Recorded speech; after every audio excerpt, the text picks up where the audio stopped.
Okay, so tell me if this feels familiar. You pick up your phone, maybe just for a quick look, right? Hmm. And you start scrolling. 20 minutes, you think. But then somehow it's like an hour just vanishes. Yeah, evaporates. Happens all the time. And sure, you've been, entertained, maybe distracted, definitely stimulated. But when you put the phone down finally, you don't actually feel better, do you? Not really. You don't feel fulfilled. Maybe you even feel kind of empty, a bit drained. That's it, exactly. That slightly hollow feeling. It's this really weird, but like totally universal modern thing, isn't it? It absolutely is. And what's just, well, astonishing, really, is that this specific feeling, this being totally overstimulated but somehow undernourished inside, it wasn't just predicted, it was deeply analyzed Analyzed by who? by a German philosopher from the late 1800s. Wait, seriously. Someone from back then with zero screens, no internet, nothing like that. He knew what this scrolling thing feels like. It sounds incredible, but yes, Friedrich Nietzsche, over 140 years ago, he looked at his own time, the rise of newspapers, cheap novels, what he called the new media of his day. Okay. And he saw this constant flood of impressions, as he put it. And it led him to ask this question that feels like it could be written today. What actually happens to the human soul when it's just bombarded with stimuli but isn't getting anything, substantial, anything nourishing? Wow. Okay, so he wasn't just talking about newspapers. He saw a bigger pattern. Exactly. His foresight is pretty remarkable. He was looking beyond his own era and sort of projecting forward, seeing the potential for this deeper, like, existential emptiness that our digital lives now just perfectly illustrate. Right. Okay, so we need to unpack this. Our mission today here on the Deep Dive is to really get into Nietzsche's diagnosis of this modern feeling of emptiness. Hmm.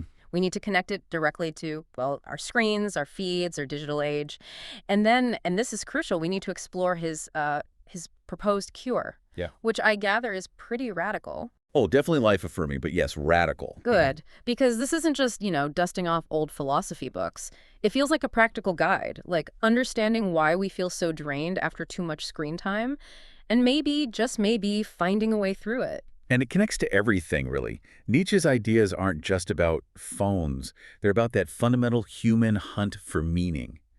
Especially now, in a world that feels, well, increasingly complicated, maybe even anchorless sometimes. Yeah. He gives us this really powerful lens to look at not just our scrolling habits, but like the whole texture of modern psychology. Okay, let's dive right in then. Nietzsche's radical diagnosis. The birth of modern emptiness. You said it starts with nihilism. Now, most of us have heard that term, maybe thrown around a bit. But Nietzsche's take was deeper, maybe more subtle. How did he link that idea, the erosion of meaning, to the kind of sensory overload we get online?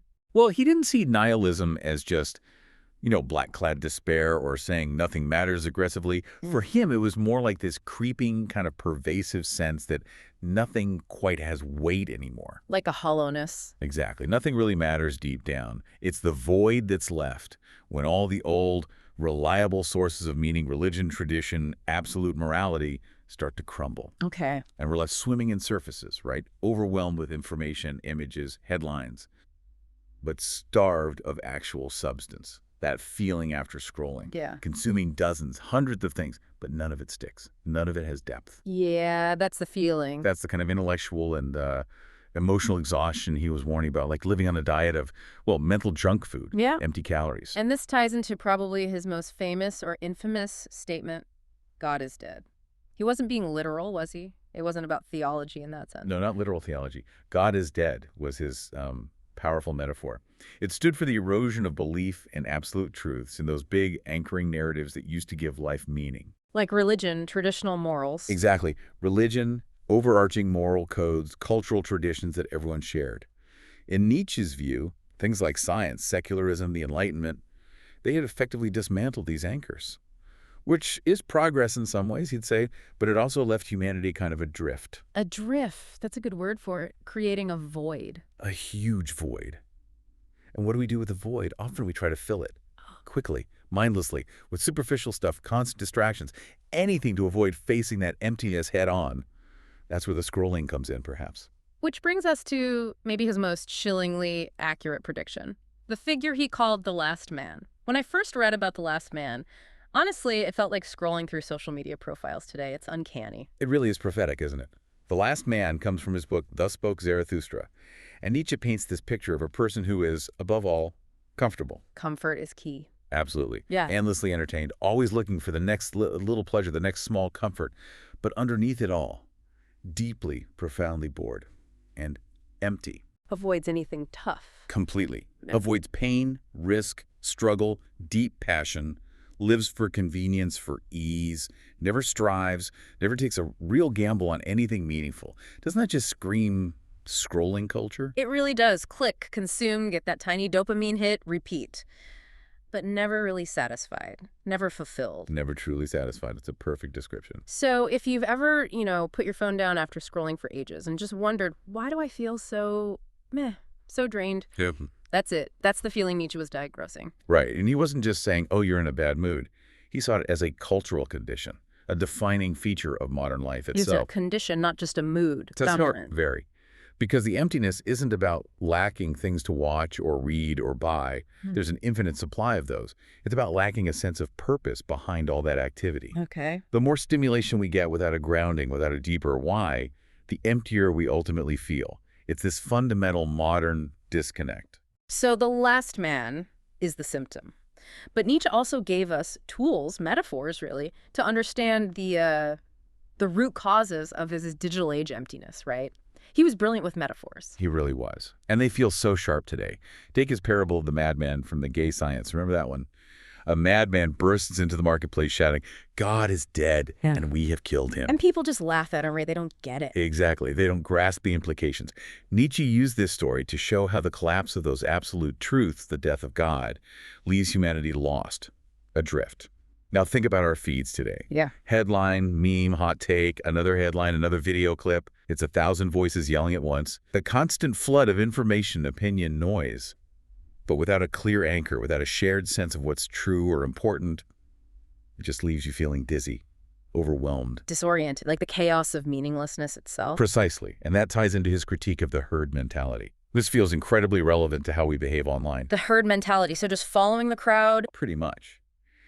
Nietzsche argued that most people don't develop their own values or think their own thoughts. They live by inherited beliefs, secondhand opinions, or they just drift along with whatever the crowd, the herd, as he called it, is doing. And he saw that as a huge problem. A massive problem. Because it stops us from becoming truly authentic individuals. Think about social media. So much of scrolling is about chasing trends, right? Repeating the same jokes, reacting in the same way everyone else is reacting to the latest outrage or meme. It encourages conformity. Totally. It rewards imitation, not genuine self-expression. It constantly pulls us towards what the herd is doing, watching, buying, thinking, and away from figuring out our own unique path, our own values. It gets harder and harder to even hear your own inner voice amid all that noise. Which loops us back perfectly to one of his most potent lines, I think. He who has a why to live can bear almost anyhow. That really crystallizes it, doesn't it, if you don't have that why? Then life collapses into, well, boredom, essentially, or worse. Boredom, he saw boredom as that significant. Oh, absolutely. For Nietzsche, boredom wasn't just, having nothing to do for 5 minutes. It was a deep symptom, a sign of a life lacking depth, lacking real purpose. He talked about modern people becoming weary of man, sort of tired of themselves and their own existence. And that weariness leads us to seek distraction. Constantly. Yeah. Anything to escape that underlying restlessness, that flicker of emptiness. And what's the ultimate, always available boredom killer in our pocket? The phone, obviously. Instant distraction on demand. Right. But here's the catch Nietzsche saw. These distractions, they don't actually solve the underlying problem. They just make it worse in the long run. How so? Like eating candy when you're actually starving? That's a perfect analogy. Exactly. They don't cure the emptiness. They just paper over it for a moment. You get a quick hit, a temporary feeling of fullness maybe, but you're not actually nourished. You're missing the essential stuff. The essential nutrients your soul needs, yeah. And scrolling. Isn't it often just defaulting to the easiest, shallowest kind of stimulation available? Precisely to avoid the silence, to avoid confronting that lack of a deeper why. Okay, that's hitting home. Now let's talk about one of his really central, but often kind of misunderstood ideas, the will to power. It sounds, well, a bit aggressive, maybe even sinister to modern ears. How did Nietzsche actually mean it? That's a really important distinction to make, because it can sound aggressive. But for Nietzsche, the will to power wasn't primarily about dominating other people or political power. in the usual sense. So was it then?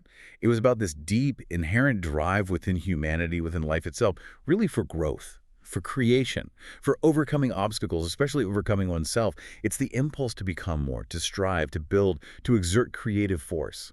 Not just to survive, and definitely not just to be comfortable. Growth, creation, self-overcoming. Okay. But think about how scrolling often works. It flips that drive completely on its head, doesn't it? How do you mean? Instead of creating, we consume, passively. Instead of striving and growing through challenges, we distract ourselves into this state of passive comfort. Nietzsche would probably see this as a kind of betrayal. The betrayal of what? A betrayal of our deepest drive, our potential. Trading away our innate power, our will to power, our capacity for strength and creation, for the easy, fleeting comfort of the screen. Choosing ease over actual empowerment. Wow. Choosing comfort over genuine power. That's stark. It is. And it leads into another of his really challenging concepts, maybe one of his most famous thought experiments, eternal recurrence.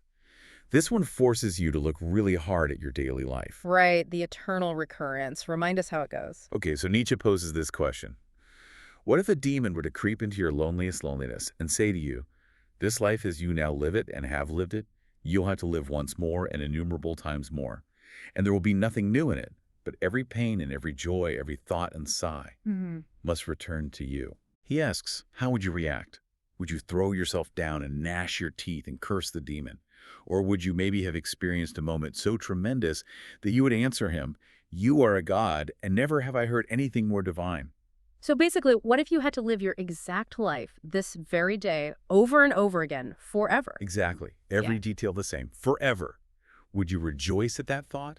Or would it absolutely crush you with despair? That's intense. It is. Now, apply that test directly to your scrolling habits. Yeah. Imagine living that same endless loop, picking up the phone, checking notifications, refreshing the feed, consuming content, putting it down feeling empty, then picking it up again forever. Just thinking about it.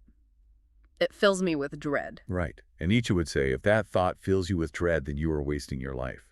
The challenge of eternal recurrence is to live in such a way, moment to moment, day by day, that you would genuinely want to repeat it, that you could affirm it, say a wholehearted yes to it, without reservation for all eternity. It's like the ultimate quality check on your life. A brutal but honest mirror. A brutally honest mirror to the quality of our actual lived days. Okay. And then finally, as the counterpoint to the last man and the answer to nihilism, Nietzsche offers up the Übermensch, the overhuman. This isn't Superman, right? No, definitely not Superman. Yeah. That's common misconception. The Übermensch isn't about superpowers or being literally beyond human. It's about a human being who has overcome their conventional herd-influenced self. Overcome themselves how? By creating their own meaning. By rising above the passive conformity of the herd. By facing life's difficulties head-on and saying a powerful yes to existence in all its complexity, its beauty, and its pain. So if scrolling embodies the emptiness and passivity of the last man, then the Übermensch is the polar opposite. It represents active resistance to that passive consumption. Yep. It's about actively, creatively, courageously shaping your own life and your own values. It's Nietzsche's ultimate answer to the void of nihilism, not retreating from it, but advancing through it towards a stronger, more authentic, self-created way of being. Okay, this gives us a really solid grasp of Nietzsche's core ideas, but this feeling of emptiness, this struggle with distraction. He wasn't the only thinker wrestling with this stuff, was he? How do his ideas compare or contrast with others? That's a great question. Putting him in context really highlights his unique contribution. For instance, Nietzsche actually started out as a huge admirer of Arthur Schopenhauer. Schopenhauer. Okay, what was his take? Schopenhauer believed that the fundamental reality is this blind, irrational, endlessly striving force he called the will to live. It's this constant desiring, this reaching, that can never be truly satisfied. You never satisfied. Never. For Schopenhauer, that's precisely why life is inherently filled with suffering. Because desire is endless, and satisfaction is always temporary. The will just keeps driving us forward, from one fleeting desire to the next. Okay, I can see the connection. That sounds exactly like the endless scroll, doesn't it? Watch one video, feel a momentary flicker of interest, then immediately need the next one, and the next. It never stops, and it never really satisfies. Precisely. It's a perfect modern manifestation of Schopenhauer's endlessly striving, never satisfied will. Now, Schopenhauer's solution was basically renunciation. Give it up. Yeah. Step back, detach yourselves, quiet the will through things like aesthetic contemplation or asceticism. Minimize desire to minimize suffering. Now, Nietzsche deeply absorbed Schopenhauer's diagnosis of this endless, painful striving. But he rejected the cure. Exactly. He eventually broke with Schopenhauer, finding a solution too pessimistic, too life-denying. But he absolutely retained that core insight. That endless, ungrounded desire inevitably leads to emptiness and suffering. They agreed on the problem, just not the solution. Interesting. Okay, who else? You mentioned Søren Kierkegaard earlier, a contemporary of Nietzsche's, A right? Danish philosopher writing around the same time, though they probably didn't read each other. Kierkegaard was intensely focused on anxiety, choice, and authenticity. Authenticity. Okay. He wrote about what he called a sickness unto death, which wasn't physical death, but a profound spiritual despair. And where does this despair come from? Largely from living inauthentically, from refusing to be one's true self before God, in his view. And how does distraction fit in? Distraction is one of the main ways we avoid being authentic, according to Kierkegaard. We hide from ourselves, from the difficult choices of existence, by losing ourselves in the crowd, in gossip, in trivialities. He was already warning about the 19th century press. Really? Newspapers? Yeah, he observed how newspapers filled people's heads with endless chatter, opinions, fleeting news, but offered no real depth, no grounding. He felt it made people superficial, swept along by the moment. Imagine what he'd make of Twitter or TikTok. He might have just given up. He might have. For Kierkegaard, the cure wasn't escape or denial, but a leap of faith, a passionate commitment. Grounding one's life in something ultimate for him, that was Christian faith, but it could also be a deep personal passion. So another shared diagnosis distraction leads to spiritual emptiness, but a different cure again. Nietzsche obviously rejected the Christian framework. Absolutely. But the resonance in their diagnosis of the problem, distraction, and meaninglessness is really striking. Okay, can we go back even further? Are there earlier echoes of this? Definitely. You can go all the way back to Blaise Pascal, the French philosopher and mathematician in the 1600s. Pascal, what did he say? Pascal had this incredibly astute observation. Humans basically cannot stand to sit quietly in a room alone with their own thoughts. That sounds familiar. Right. He said we constantly seek diversions, hunting, gambling, socializing, work, whatever, not for the pleasure of the activity itself necessarily, but to distract ourselves from thinking about our own mortality, our insignificance, the inherent emptiness or uncertainty of the human condition without God. So diversion as an escape from existential dread. Exactly. Just substitute gambling with binge-watching Netflix or endlessly scrolling TikTok. And Pascal's point feels incredibly modern, almost prophetic, doesn't it? Right. Written centuries ago. Wow, it really does. Now, Nietzsche would agree with Pascal about the danger of mere diversion. But again, their solutions diverge. Pascal urged a return to faith, to God, as the only true solace. Nietzsche, facing a world where he felt that option was no longer viable for thinking people, said, no, we can't go back. We have to go forward and create new values ourselves. So we see these themes popping up throughout history, even later thinkers, right? Like Heidegger or Camus? Yeah, briefly, you see echoes in Heidegger's concept of the they-self, fast man, losing oneself in the anonymous crowd, doing what they do, and in Camus's exploration of the absurd, the conflict between our innate search for meaning and the universe's apparent silence, which can lead to either despair or a kind of rebellious affirmation, but also, crucially, to distraction. Okay, so after looking at Schopenhauer, Kierkegaard, Pascal, and these later echoes, what makes Nietzsche's voice still stand out so powerfully on this specific issue of modern emptiness, especially the kind we feel from digital life? I think what makes Nietzsche unique, and maybe uniquely challenging, is his uncompromising insistence on moving forward without old anchors. While many others who diagnosed this emptiness ultimately pointed towards some form of transcendence, God, faith, spiritual detachment, perhaps even a return to tradition, Nietzsche slammed that door shut. No turning back. No turning back, he said, essentially. The old answers are dead or dying. The void is real. Don't run from it. Don't try to paper it over with flimsy distractions or wishful thinking. Face it. Face the void. Face the void directly. Acknowledge the collapse of old certainties. And this is the crucial radical step. Create meaning yourself. Forge your own values. Build something new out of the ruins. It's a much harder path. Yeah. No easy answers. No comforting illusions. But maybe more honest for our time. Perhaps. That's why it resonates, I think. When you're stuck in that endless scroll, you know you're avoiding something. You're not confronting life, you're buffering against it. Nietzsche's challenge is blunt. Stop buffering. Look straight at the emptiness, the lack of inherent meaning. Only by doing that, he believed, can you find the strength to overcome it and actually build a meaningful life for yourself. Okay. Wow, let's try and pull all these threads together then. We started with that hollow, drained feeling after too much scrolling. Hmm. And we've seen how Nietzsche incredibly saw this coming over a century ago. He diagnosed it as a symptom of nihilism. This world flooded with impressions, noise, stimulation, but lacking real weight, real depth. Right, the empty calories. We've looked at his almost scarily accurate descriptions of the last man, obsessed with comfort and distraction. We've talked about the dangers of the herd mentality, especially online, and how easily we fall into just chasing distractions instead of finding purpose. And we placed him alongside other great thinkers, Schopenhauer, Kierkegaard, Pascal, who also grappled with these profound questions of meaning, desire, and distraction in their own times. But the key takeaway from Nietzsche isn't just the diagnosis, is it? He wasn't just pointing out the problem and leaving us there. Absolutely not. That's the crucial part. Nietzsche never wanted us just to wallow in despair or nihilism. His entire philosophy, really, is aimed at transforming that emptiness, seeing it not just as a problem, but as a profound opportunity, a challenge to live more intensely, more authentically, more creatively. Okay, so let's get practical. What is Nietzsche's cure for this scrolling sickness? What's his challenge to us right now? Well, first and foremost, I think Nietzsche would tell us, stop being passive. Scrolling is, by its very nature, a passive act. You're consuming things that others have created. Right, just taking it in. Exactly. Nietzsche's fundamental challenge is to shift from being a passive consumer to an active creator.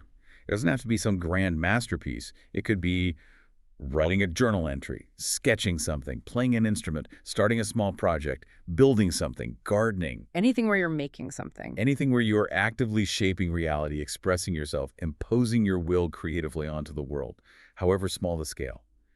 Every act of creation is an act of resistance against nihilism. It's the direct opposite of the passive consuming last man. Okay, step one.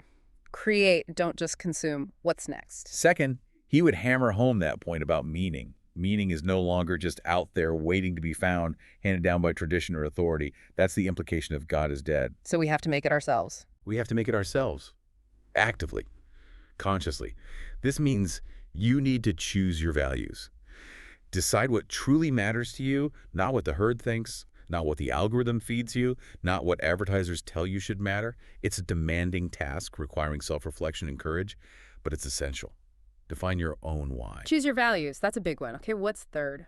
Third, and this one can be really tough for our comfort-loving culture, is to embrace struggle. Nietzsche had almost a contempt for easy comfort, sought purely for its own sake. He wasn't a fan of the easy life. Not at all. He fundamentally believed that true joy, real strength, deep fulfillment doesn't come from avoiding difficulty, but from overcoming it, from saying yes, even to the hard parts of life. Yeah. He had that famous concept, amor fati, Amor fati, love of fate. love of one's fate, meaning to love everything that happens to you, the good and the bad, the joy and the pain, because it is all part of your unique life. To be able to say, yes, even this difficulty, even this setback, I embrace it. It is mine. It helps forge who I am. And how does that contrast with scrolling? Scrolling is often the exact opposite, isn't it?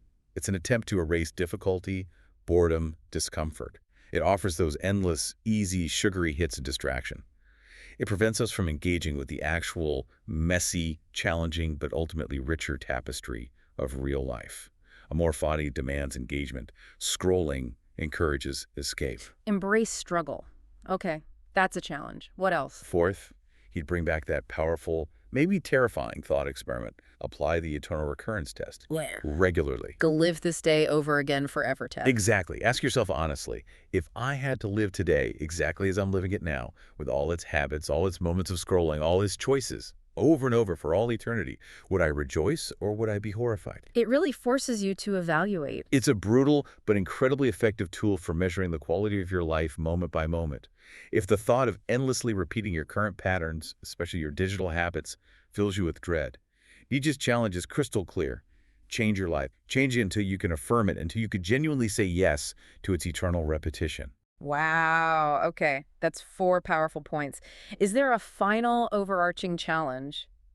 I think the final challenge is really the ultimate choice he lays bare for us. He would essentially ask you directly, do you want to be the last man? Comfortable, safe, entertained. Entertained, distracted, blinking in passive contentment, but ultimately hollow, empty, and bored. Is that the goal? Or Or do you want to strive towards the overhuman? towards becoming someone who rises above the noise and distraction, who actively creates meaning, who affirms life in its totality, its mess and its beauty, its challenges and its joys. The comfortable, empty consumer versus the striving, creating life affirmer. That's the fundamental choice he presents. Yeah. It's not easy, but it's stark. And he suggests that choice is implicitly being made constantly, perhaps every single time we reach for our phone distractedly. That really puts it in perspective, because that hollowness we feel after scrolling, it's not just wasted time, is it? It's something deeper. It's that deep soul hunger, that longing for meaning, for purpose, for genuine engagement with life, that no feed, no matter how stimulating, can ever truly satisfy. That's the profound disconnect Nietzsche diagnosed. So every time you pick up your phone, you're not just choosing what to look at. You're making a choice about how deeply you're willing to live. Is that fair to say? I think that's exactly what Nietzsche would argue, yes. His challenge, then, is to stop numbing ourselves, stop just skimming the surface of life, and instead to try and live deeply, to create, to affirm, to say yes to life, not just yes to the next notification, the next swipe. That's the heart of it. So the question for you listening right now is this. Reflecting on all this, what stands out to you? What might be the very first step, however small, towards affirming your own life more deeply? In the face of all this modern distraction, what's your first act of creation or your first conscious value choice going to be?